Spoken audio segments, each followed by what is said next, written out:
প্রিয় বন্ধুরা, তোমাদের সকলকে স্বাগত জানাই আমাদের ইউটিউব চ্যানেল এসপি এডুকেশনাল হাবে। বন্ধুরা, আজকে আমরা তোমাদের জন্য দশম শ্রেণীর ভূগোলের এক অতি গুরুত্বপূর্ণ অধ্যায় ভারতের অর্থনৈতিক পরিবেশ থেকে প্রশ্নমান 2, প্রশ্নমান 3 ও প্রশ্নমান 5-এর কিছু সাজেশন ভিত্তিক অতি গুরুত্বপূর্ণ প্রশ্ন নিয়ে তোমাদের কাছে চলে এসেছি, যা তোমাদের দ্বিতীয় পর্যায়ক্রমিক পরীক্ষা, টেস্ট ও মাধ্যমিকের জন্য খুবই গুরুত্বপূর্ণ। তোমাদের জানাই, ইতিমধ্যে মাধ্যমিকের জন্য অনেক সাবজেক্ট ভিত্তিক ও অধ্যায় ভিত্তিক অনেক গুরুত্বপূর্ণ প্রশ্নের ভিডিও আমরা আমাদের চ্যানেলে আপলোড করেছি, যা বিশেষ করে বিভিন্ন সেমিটিভ, টেস্ট, মাধ্যমিকের জন্য খুবই গুরুত্বপূর্ণ, যা আমাদের চ্যানেলে প্লে লিস্টে তোমরা পরপর পেয়ে যাবে। ভিডিওটি শুরু করার আগে তোমাদের কাছে একটু অনুরোধ, ভিডিওটিতে একটি লাইক করে দিও। আমাদের চ্যানেলে নতুন হয়ে থাকলে আমাদের ইউটিউব চ্যানেলটিকে সাবস্ক্রাইব করে নিও এবং আমাদের চ্যানেলটিকে ফলো করতে চাইলে পাশে থাকা বেল আইকনটি ক্লিক করে অল করে দাও। তো চলো বন্ধুরা, দেখে নেওয়া যাক মাধ্যমিক ভূগোলের এক অতি গুরুত্বপূর্ণ অধ্যায় ভারতের অর্থনৈতিক পরিবেশ থেকে সাজেশন ভিত্তিক মোস্টলি ইম্পর্টেন্ট কিছু প্রশ্নগুলি। প্রথমেই আমরা প্রশ্নমান 2-এর প্রশ্নগুলি দেখে নেব। প্রশ্নমান 2-এর প্রশ্নগুলি হলো: পুনঃরপ্তানি বন্দর কাকে বলে? আধুনিক শিল্প দানব বলতে কি বোঝো? পেট্রো রসায়ন শিল্পকে শিল্প দানব কেন বলা হয়? উদীয়মান শিল্প কাকে বলে? আদমশুমারি কাকে বলে? ভারী ইঞ্জিনিয়ারিং শিল্পের সংজ্ঞা দাও। রবি শস্য ও খারিফ শস্য কাকে বলে? একটি রবি শস্য ও একটি খারিফ শস্যের নাম লেখো। ভারতের কৃষির বৈশিষ্ট্য লেখো। এবার আমি কয়েকটি ফসল ও কৃষির সংজ্ঞা তোমাদের দিয়েছি, যেগুলি খুবই গুরুত্বপূর্ণ। সেগুলি হলো: বাগিচা ফসল, বাগিচা কৃষি, অর্থকারী ফসল, খারিফ শস্য, জাইদ শস্য, তন্তু ফসল এবং উদ্যান কৃষি। শিকড় আলগা শিল্প বা অস্থাণু শিল্প কি? অথবা ফুটলুস ইন্ডাস্ট্রি বা মুক্ত পদশিল্প কাকে বলে? আউটসোর্সিং কি? সোনালী চতুর্ভুজ কি ও হীরক চতুর্ভুজ কি? ধাপ চাষ কাকে বলে, এর গুরুত্ব লেখো। জীবিকা সত্তাভিত্তিক কৃষি বলতে কি বোঝো? অনুসারী শিল্প কাকে বলে? ভারতের প্রধান অভ্যন্তরীণ জলপথের সঙ্গে যুক্তকারী কেন্দ্র দুটির নাম লেখো। তথ্য প্রযুক্তি শিল্পের সংজ্ঞা দাও। ইঞ্জিনিয়ারিং শিল্প কি? সেল কি? ধারণযোগ্য উন্নয়ন কি? পণ্যসূচক কাকে বলে? বেঙ্গালুরুকে কেন ভারতের সিলিকন ভ্যালি বলা হয়? সবুজ বিপ্লব কি? নিবিড় বা প্রগাঢ় কৃষি কাকে বলে? জনঘনত্ব কাকে বলে, এর দুটি বৈশিষ্ট্য লেখো। স্থিতিশীল জনসংখ্যা বা শূন্য জনসংখ্যা কাকে বলে? জনবিস্ফোরণ কাকে বলে? নগর, মহানগর ও মেগাসিটি কাকে বলে? নগরায়ন কাকে বলে? সোনালী পানীয় কাকে বলে? বিশুদ্ধ ও অবিশুদ্ধ কাঁচামাল কাকে বলে? শিপিং লাইন ও শিপিং লেন কি? পরিপূরক বন্দর কাকে বলে? স্থিতিশীল উন্নয়ন কি? ইন্টারনেটের দুটি গুরুত্ব লেখো।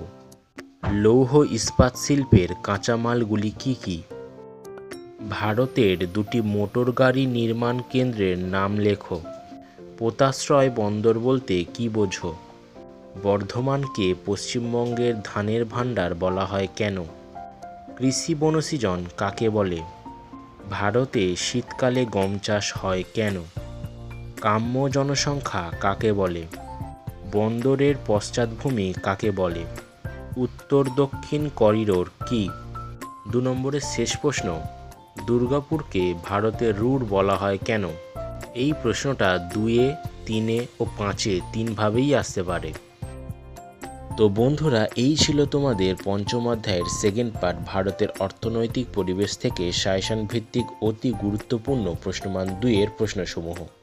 এবার আমরা প্রশ্নমান 3-এর মোস্টলি ভিভিআই প্রশ্নগুলির দিকে দৃষ্টিপাত করব। প্রশ্নমান 3-এর সাজেশন ভিত্তিক প্রশ্নগুলি হলো: আমরা প্রশ্নমান 3-এর কয়েকটি পার্থক্য তোমাদের দেব। এখানে আমি তোমাদের জন্য মোট 4টি ইম্পর্টেন্ট পার্থক্য তোমাদের দিয়েছি, যেগুলি হলো: খারিফ শস্য ও রবি শস্যের মধ্যে পার্থক্য লেখো। ধাপ চাষ ও ফালি চাষের মধ্যে পার্থক্য লেখো। পরিবহন ও যোগাযোগ ব্যবস্থার মধ্যে পার্থক্য লেখো। বিশুদ্ধ ও অবিশুদ্ধ কাঁচামালের মধ্যে পার্থক্য লেখো। এরপর প্রশ্নমান 3-এর দুটি টিকা তোমাদের দিয়েছি, যেগুলি হলো জনঘনত্ব আর টিস্কো। এই দুটি টিকাই ভারতের অর্থনৈতিক পরিবেশ থেকে খুবই গুরুত্বপূর্ণ। এরপর আমরা প্রশ্নমান 3-এর প্রশ্নগুলি দেখে নেব, যেগুলি হলো পাঞ্জাব ও হরিয়ানা রাজ্যের কৃষি উন্নতির প্রধান 3টি কারণ আলোচনা করো। ভারতের সড়কপথ ও রেলপথের 3টি থেকে 4টি সুবিধা লেখো। ভারতে শিল্প গড়ে ওঠার ক্ষেত্রে কাঁচামালের প্রভাব উদাহরণ সহ আলোচনা করো। ভারতের নগরায়নের প্রধান 3টি সমস্যা উল্লেখ করো। পরিবহন ব্যবস্থার গুরুত্ব উল্লেখ করো। সোনালী চতুর্ভুজ ও হীরক চতুর্ভুজের ধারণা দাও এবং এদের গুরুত্ব আলোচনা করো। জলপথকে উন্নয়নের জীবনরেখা বলা হয় কেন? অথবা জলপথকে অর্থনৈতিক উন্নতির জীবনরেখা বলা হয় কেন? উত্তর ভারতে গম চাষ বেশি হয় কেন? অথবা ভারতে শীতকালে গম চাষ বেশি হয় কেন? সবুজ বিপ্লব কী? এর উদ্দেশ্য কী? সবুজ বিপ্লবের ফলাফল আলোচনা করো এবং এর সুফল ও কুফল লেখো। ভারতের কৃষির 3টি সমস্যা আলোচনা করো এবং তার সমাধান লেখো। কোন শিল্পকে কেন শিকড় আলগা শিল্প বলা হয়? ধারণযোগ্য উন্নয়নের ধারণা দাও। দুর্গাপুরকে ভারতের রুর বলা হয় কেন? দুর্গাপুরে লৌহ ইস্পাত শিল্প গড়ে ওঠার কারণ লেখো। আহমেদাবাদকে ভারতের ম্যানচেস্টার বলা হয় কেন? কোন শিল্পকে কেন উদীয়মান শিল্প বা সূর্যোদয়ের শিল্প বলা হয়? লৌহ ইস্পাত শিল্পকে সকল শিল্পের মেরুদণ্ড বা মূল বলা হয় কেন? জনসংখ্যা বৃদ্ধির 3টি সমস্যা আলোচনা করো। জনঘনত্বের বৈশিষ্ট্য লেখো। রেলপথকে জাতীয় জীবনরেখা বলা হয় কেন? ইঞ্জিনিয়ারিং শিল্পে ভারতের উন্নতির কারণ আলোচনা করো। গুজরাটে পেট্রোরসায়ন শিল্পের উন্নতির কারণগুলি আলোচনা করো। ভারতের ধান ও গম চাষের 3টি সমস্যা আলোচনা করো। দক্ষিণ ভারতে কফি চাষ বেশি হয় কেন? আধুনিক যোগাযোগ ব্যবস্থা বলতে কী বোঝো? ভারতের কৃষির বৈশিষ্ট্যগুলি লেখো। কার্পাস বয়ন শিল্পের সমস্যাগুলি লেখো। পশ্চিম ভারতে বস্ত্রশিল্প কেন্দ্রীভবনের কারণগুলি লেখো। অথবা ভারতের পশ্চিমাঞ্চলে বা মুম্বাই আহমেদাবাদ অঞ্চলে কার্পাস বয়ন শিল্পের কেন্দ্রীভবনের কারণগুলি কী? ভারতের তথ্য প্রযুক্তি শিল্পের উন্নতির 3টি কারণ বিশ্লেষণ করো।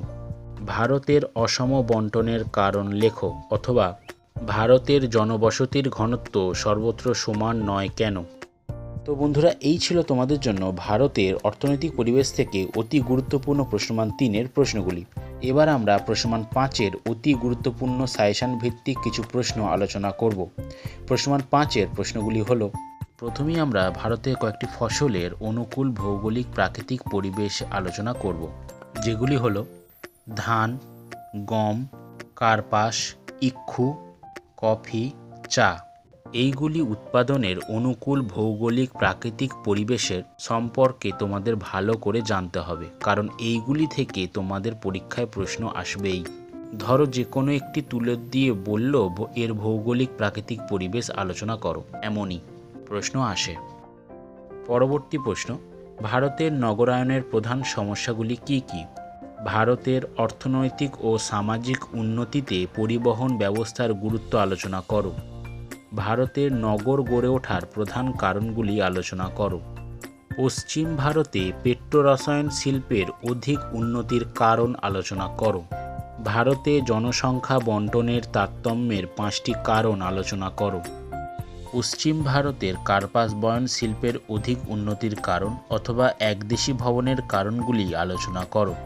ভারতে কৃষি সমস্যাগুলি কি কি তা আলোচনা করো। ভারতের পরিবহন ব্যবস্থায় রেলপথের গুরুত্ব আলোচনা করো। ভারতীয় কৃষির 5টি বৈশিষ্ট্য লেখো। পূর্ব ও মধ্য ভারতে লৌহ ও ইস্পাত শিল্পের কেন্দ্রীভবনের কারণ কি? জনসমাবেশের অনুকূল পরিবেশগুলি উল্লেখ করো অথবা শহর ও নগর গড়ে ওঠার কারণগুলি লেখো। ভারতের অর্থনৈতিক ও সামাজিক উন্নতিতে পরিবহন ও যোগাযোগ ব্যবস্থার গুরুত্ব আলোচনা করো। হুগলি নদীর উভয় তীরে পাট শিল্প কেন্দ্রীভবনের কারণগুলি আলোচনা করো। ভারতের পেট্রোরসায়ন শিল্পের সংক্ষিপ্ত পরিচয় দাও। ভারতের পেট্রোরসায়ন শিল্পের সমস্যা ও সম্ভাবনা আলোচনা করো। ভারতীয় কৃষিতে জলসেচের প্রয়োজন হয় কেন? গাঙ্গেয় সমভূমিতে জনঘনত্ব আধিক্য কেন? অথবা গাঙ্গেয় সমভূমি অত্যন্ত জনবহুল হওয়ার কারণ কি? অথবা পশ্চিমবঙ্গের জনঘনত্ব বেশি কেন? সো বন্ধুরা, এই ছিল তোমাদের দশম শ্রেণীর ভূগোলের এক অতি গুরুত্বপূর্ণ অধ্যায় ভারতের অর্থনৈতিক পরিবেশ থেকে প্রশ্নমান 2, প্রশ্নমান 3 ও প্রশ্নমান 5-এর কিছু সাজেশন ভিত্তিক অতি গুরুত্বপূর্ণ কিছু প্রশ্নগুলি, যা তোমাদের দ্বিতীয় পর্যায়ক্রমিক পরীক্ষা, টেস্ট ও মাধ্যমিকের জন্য খুবই গুরুত্বপূর্ণ। আশা করি তোমরা এই প্রশ্নগুলি দেখে গেলেই তোমরা তোমাদের সেকেন্ড সেমেটিভ, টেস্ট ও মাধ্যমিক পরীক্ষায় প্রশ্ন কমন পেতে বাধ্য। সো কেমন লাগলো ভিডিওটি জানাতে ভুলবে না। আমাদের চ্যানেলে নতুন হয়ে থাকলে প্লিজ তোমরা সাবস্ক্রাইব করে নিও। আমাদের পেজটি ফলো করতে চাইলে পাশে থাকা বেল আইকনটি ক্লিক করে অল করে নাও। লাইক করে দিও ভিডিওটি, শেয়ার করে দাও বন্ধুদের। আর কোনো কিছু জানার থাকলে কমেন্ট করো। এখনের মতন বাই, আবার দেখা হবে নতুন কোনো ভিডিওতে। ধন্যবাদ।